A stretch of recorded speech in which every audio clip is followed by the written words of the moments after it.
What's your one piece of advice for performing sales at the earliest stages of a startup? So when you're trying to prove the model or you have an early product, so essentially 0 to 1 sales. The founder should do all of the early sales because the founder believes in the product. And if the founder doesn't believe in the product and isn't able to sell it, then you don't have a company. Tell the story of why you created the product or service very passionately, but when you tell it, make it about the customer and their needs and not about you.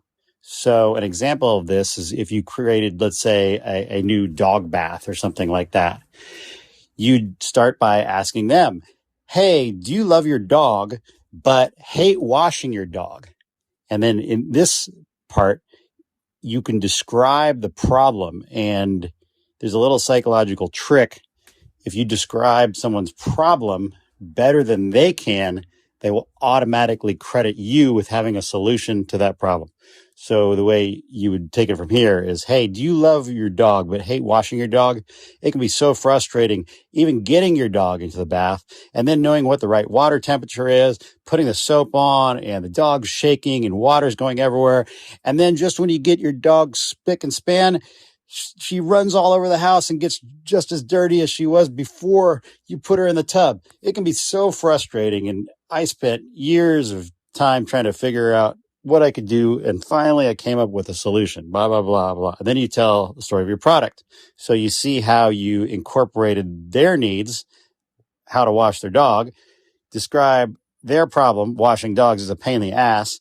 And then you got to your solution at the end of it. And now their ears are open, ready to hear it because you started with their needs in mind. A prerequisite to making your first sales is ensuring that you have product market fit. Product market fit is basically customer validation. It's about speaking to your customers, speaking to your target market. And if you look at it, that is basically sales. You start to refine your process, you understand your customers, you understand their pains, and you build your sales process upon that. The biggest 2 sales advice I got that actually worked are 2 things. The first, record those calls and audit. Listen to the audio again and again and again and study areas for improvements. The second being is conviction. The best way to improve your sales abilities is simply sell a product you actually believe in. This is great advice. Thank you so much. We'll definitely implement it. And I said one shit advice, but if you have more tactics and more ideas and like little things that people can do on the sales side, please keep them flowing. Outline what it is you're offering in a way that people can understand and can care and have an idea of what to expect. And then if they purchase the product, the reality should surpass your explanation. I'll offer some tactical specifics, particularly for cold calling. Always get the name of at least one person. It almost doesn't matter who they are. And never ask to speak with someone. Always say, I'm looking for, not can I speak to. It's in the delivery. What's your product? Why do I need it or want it? What's great about it? Do I trust you and believe you? And for some business folks, the likability and trust factor really matters. It's just the way they screen to save them time and headaches. But yeah, record it, listen to it, and try to observe from like the other side. Sometimes what you think happened isn't exactly how it's perceived. The most valuable skill for a salesperson is to be a good listener. You have 2 ears and 1 mouth for a reason. Ask the customer the reason of work, and if it is like yours, then, we can go together in this way, or by this method.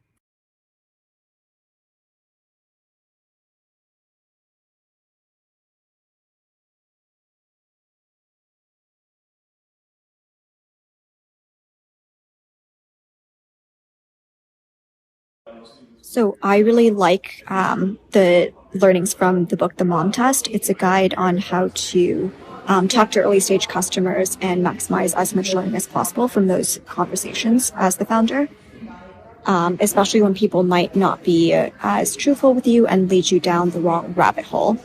And then once you're ready to scale, the Snowflake VP has a really good talk on this. You can start at the 10-minute mark. Firstly, love the product, use it yourself, understand it inside out. It's much easier to sell something that you yourself adore. Then you can always use Robert Cialdini's cheat sheet from Influence, Class R, consistency. So if they do something or have said something in the past that would make them like the product, you can point that out to them. Liking, do they like you? Authority, doctors recommend it, authorities recommend it. Scarcity, this is the last one. Social proof, other people are buying it. Reciprocity, you do something small for them, they do something big for you.